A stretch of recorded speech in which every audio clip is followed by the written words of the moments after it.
Hey peeps, we are back. We are talking Love After Lockup, Season 4, Episode 40. It's also the season finale because next week, Life After Lockup starts. Hey, before we get into the video, please do me the honors of subscribing to my channel, hitting the notification bell so you can always be notified when I post new content, hitting the thumbs up because that does wonders for my channel, and share. Thanks. The show starts off with Justine and Michael. Justine is too damn much. So she gaslit the hell out of Michael at the beginning of the episode. She was telling him how much pressure her mama put on her to tell her about the pregnancy. And I laughed. I said, Justine, if you don't stop it, you are not the victim here. You volunteered this pregnancy information to your mom by throwing out all those hints. You kept hinting around to it. Finally, your mama got tired of playing the game and she said, are you pregnant or not? And now you want to try to blame him for being late. You knew good and daggone well that man was going to be late. I'm just saying, you knew he was going to be late. This is ridiculous. Anyway, he fell for it. He apologized. They hugged it out. One thing I can say that I did appreciate about this couple is they are able to talk about their relationship problems and issues and things going on in their family without a lot of screaming and yelling. And I can respect that. You can get a lot of things accomplished in a relationship by simply being able to use your inside voice and allow each person their opportunity to talk.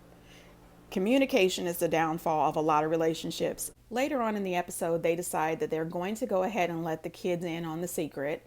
So they decide to take the kids and her mother, since her mother is still in town, out for ice cream. Everyone's getting their own ice cream sundae or, their favorite ice cream cone. And her and Michael buy a small sundae and announce to the kids that this small sundae is for the new baby that's coming. You could just tell instantly that her oldest, Kylie, was not really here for it. You could see the tears welling up in her eyes instantly. And I instantly thought, this baby is hurt. She really is. This is a lot going on. There has been too many changes too quickly.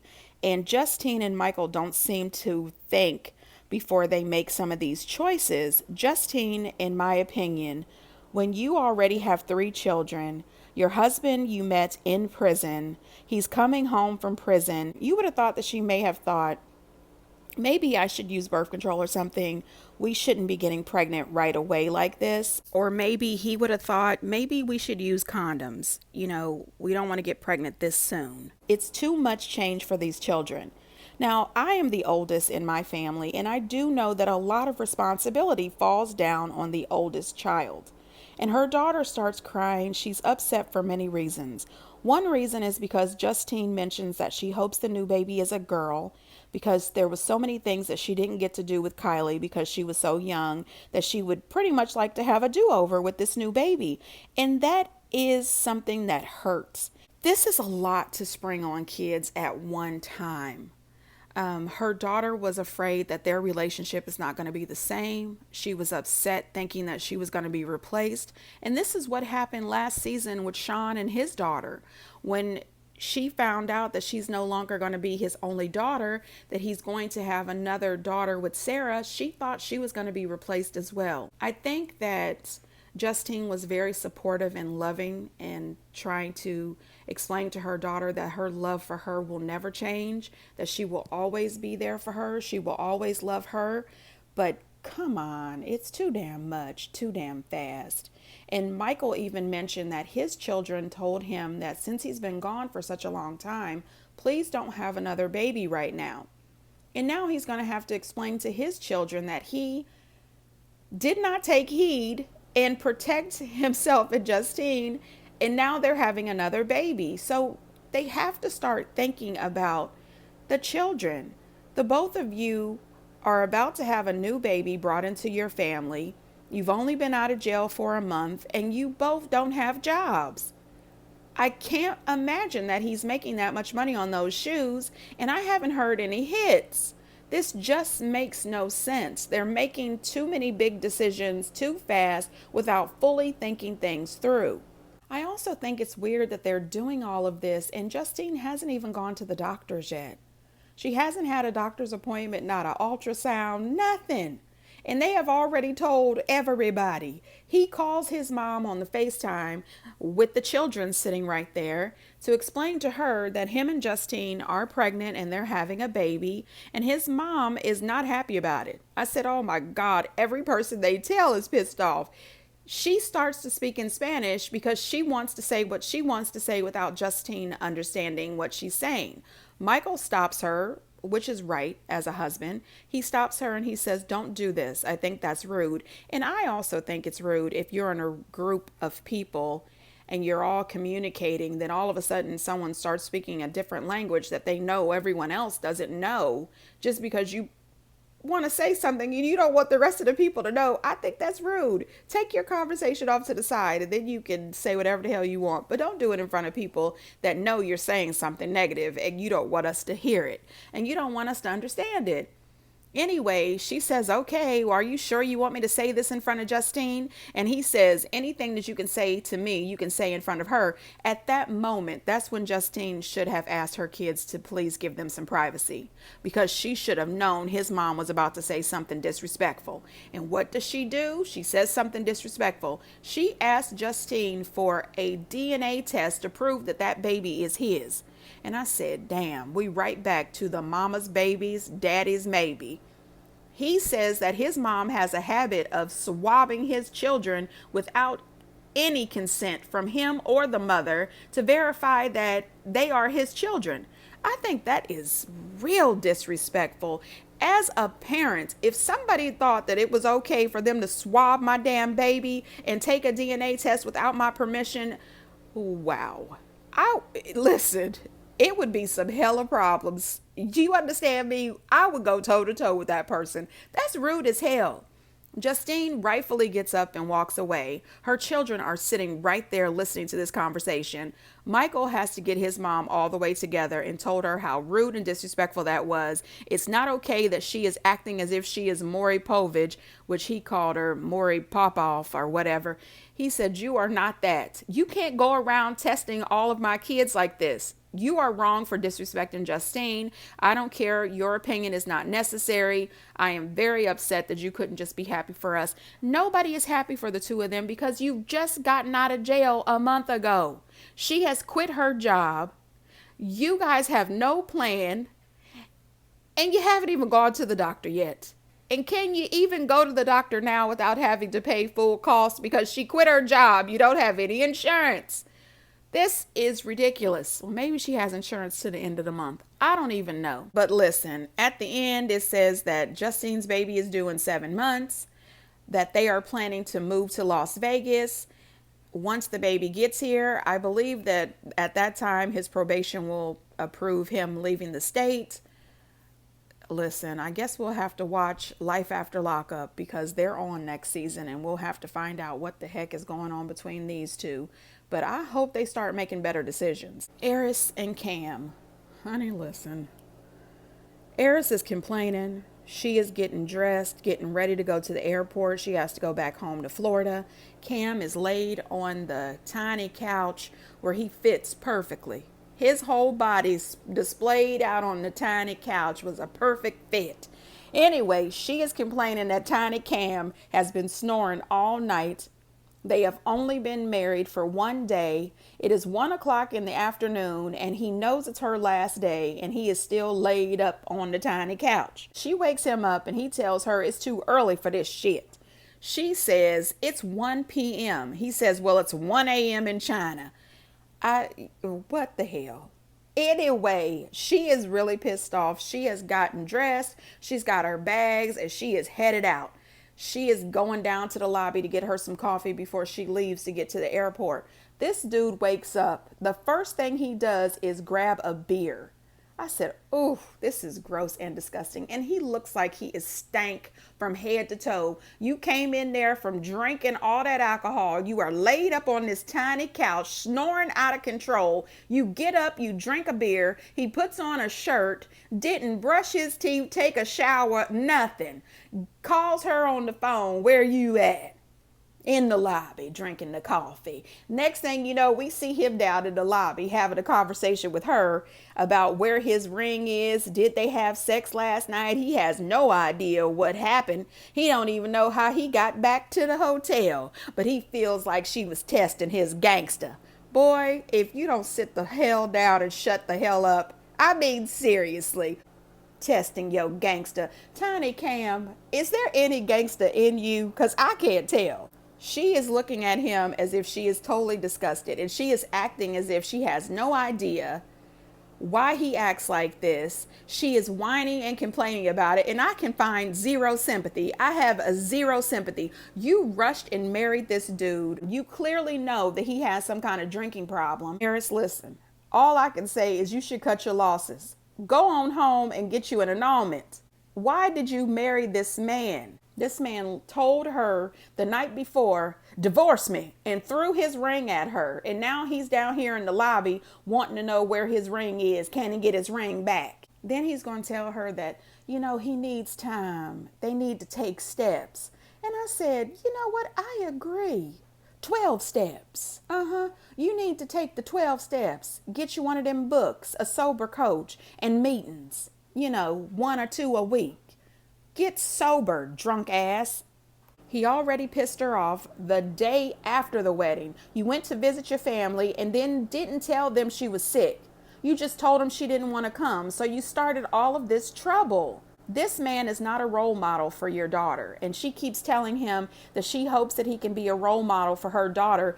I'm starting to wonder if her elevator goes to the top. He tells her that he's already being monitored by his probation officer. He doesn't want to be monitored by her as well. And then he says, and I quote, if I have a couple of drinks and I black out, I apologize for it. He's human. Boy, what the fuck? You are a grown ass man, allegedly. And you think that having enough drinks that you black the hell out is okay? Grown people don't do that shit. Who the hell am I talking about? This man has no responsibilities, none whatsoever. She's talking about, is this what I have to look forward to? That's clearly what you wanted. It's clearly what you wanted because you married him and you knew he had problems. You had to know. Girl, get a divorce. So then she tells him, for the next 60 days, you're going to be staying at your friend's house and I'm going to be down in Florida. And she wants him to be on his best behavior. I said, girl, this is his best behavior. She gives him his ring back and he rides with her to the airport. Girl, just file for an annulment. She's down in Florida waiting for him to show up so he can be a good husband and a good father to her daughter. And he's acting as if he's avoiding drinking. That's a damn lie. That man is probably blackout drunk 3 times a week. Anyway, they will be on Life After Lockup. Ashley and Travis. Good God. Oh my God. They are on their way over to Travis's mama's house. And they are riding with the pool floaty ring thing hanging out the sunroof. I said, you two idiots weren't smart enough to let the air out and fold that bitch up. I don't understand this. It just looked crazy to me. Why? Anyway, she's in the car talking about now that she's sober, she doesn't know if it was a good idea for them to decide to stay at Travis's mama's house. I said, girl, where the hell else y'all gonna live? You have 0 money, no jobs. You don't have a pot to piss in or a window to throw it out of. Girl, get your head out your ass and get on over to Travis's mama's house as fast as you can before she changes her mind. So then when they get there, she has the nerve to kind of shade his mom. Instead of getting out the car and saying, hey, Gingy, or whatever the lady's name is, and give her a little hug and thank her for allowing you to live there, she's like, oh, we just got to get this stuff moved. His mom apologizes to him for giving him unsolicited advice. I said, oh, hell no, mama. These people are homeless and jobless. You should be able to give them advice. You they new landlord and you allowing them to live there for free. Oh, hell no. What his mama said was right. You two are not ready to get married. You're not ready to get married. And she's talking about his mom saying that we're not ready to get married is like a slap in the face. Well, somebody should turn around and smack you on the other side of your face. Snap the fuck out of it. You're not ready. You two are homeless, jobless, almost toothless. I watch too much reality TV show. Remember this charity on the Beverly Hills Housewives, homeless, not toothless. I got to get it together. Anyway, these two weren't smart enough to take the air out the damn floaty.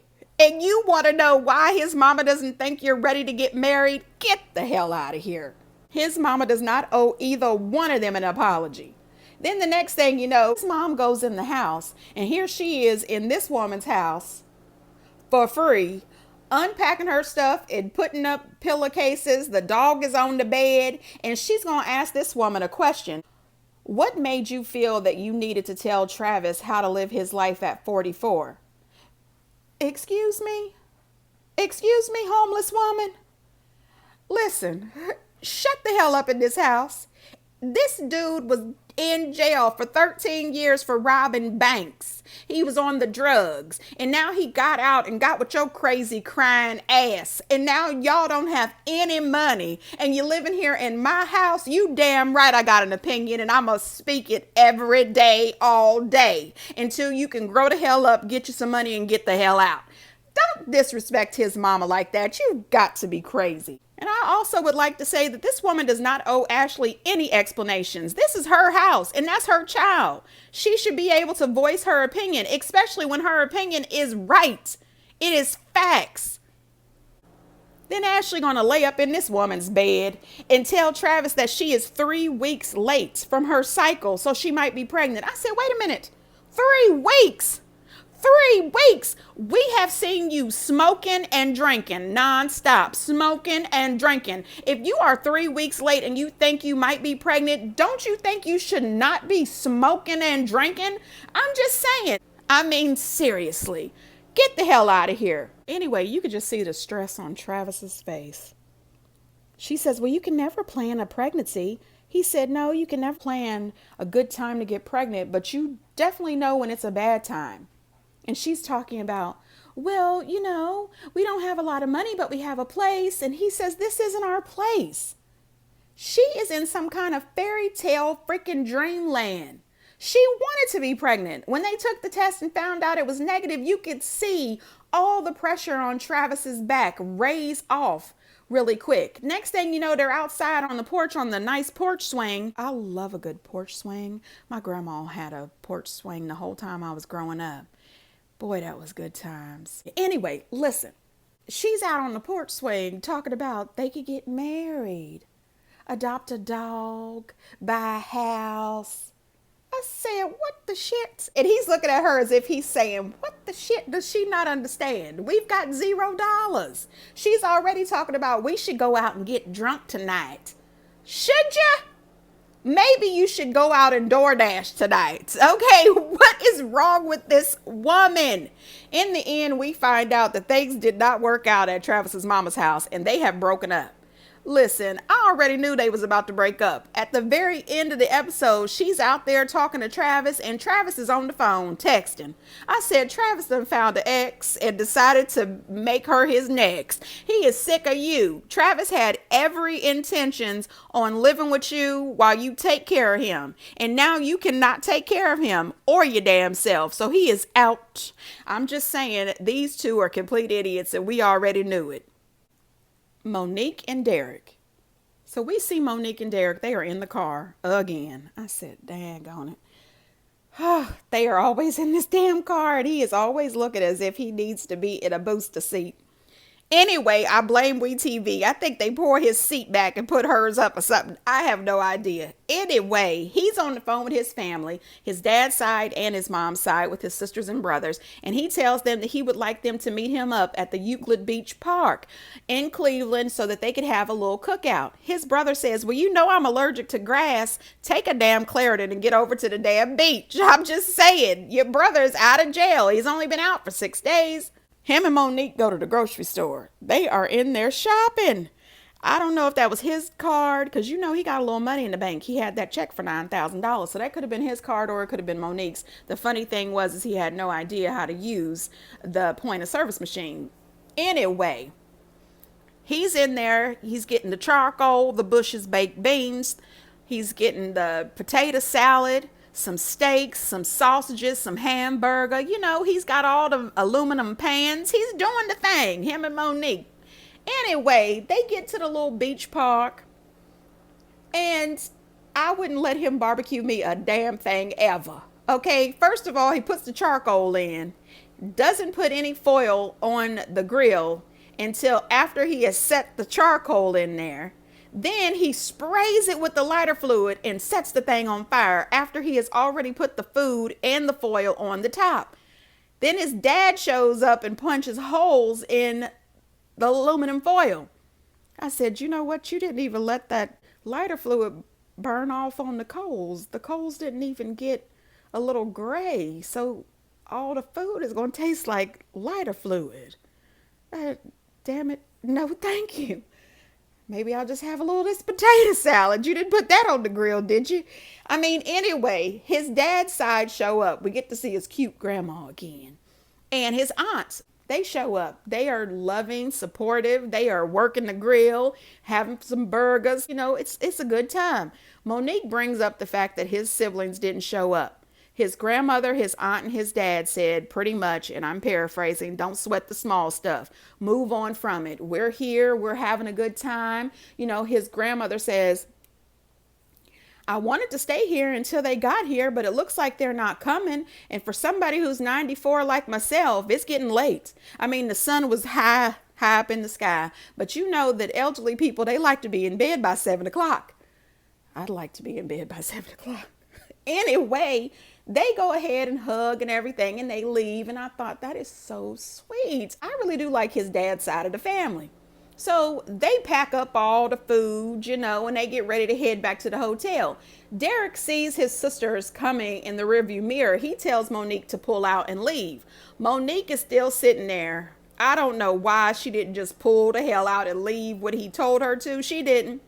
Anyway, his sisters show up dressed inappropriately like always. I don't understand why all of the stuff that they wear is too small, too tight, just too wrong in every damn way. I'm sick of them.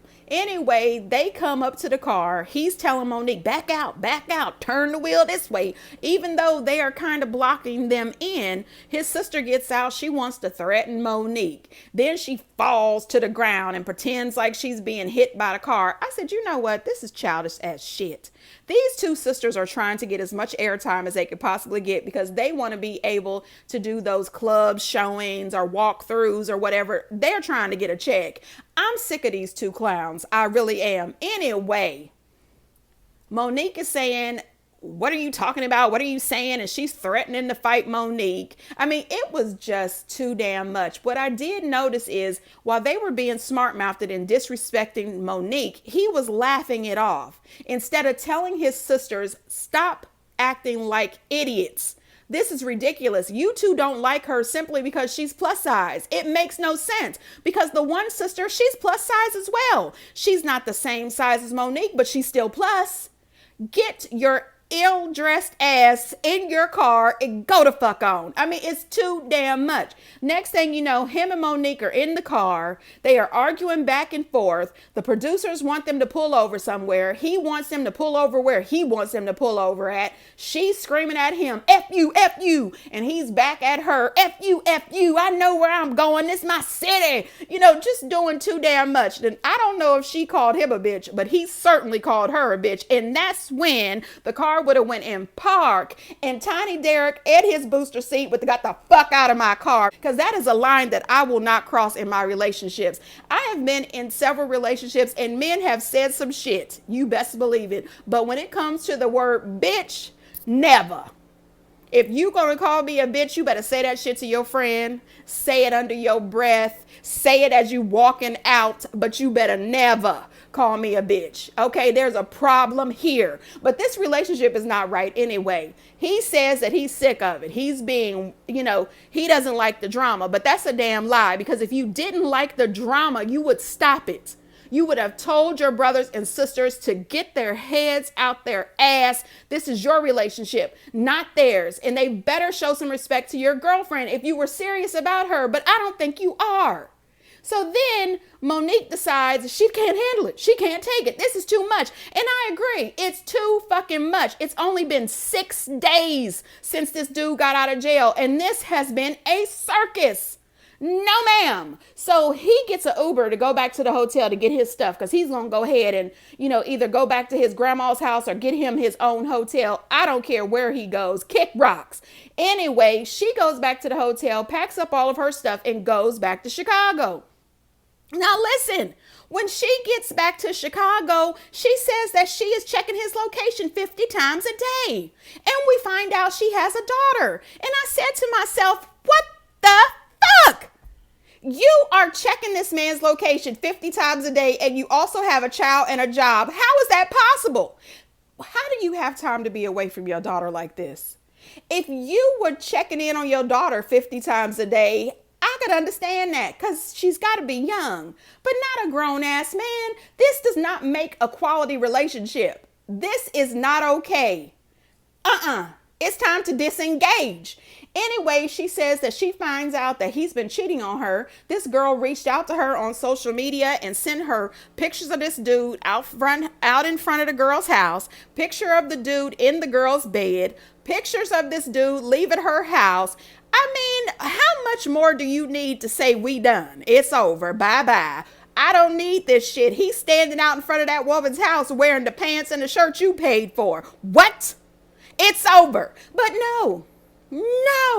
She calls him on the FaceTime and she wants him to do a 360 of where he is because she says, where are you? And he tells her he's at Red's. And she said, that ain't where you at. That's not what the locations say.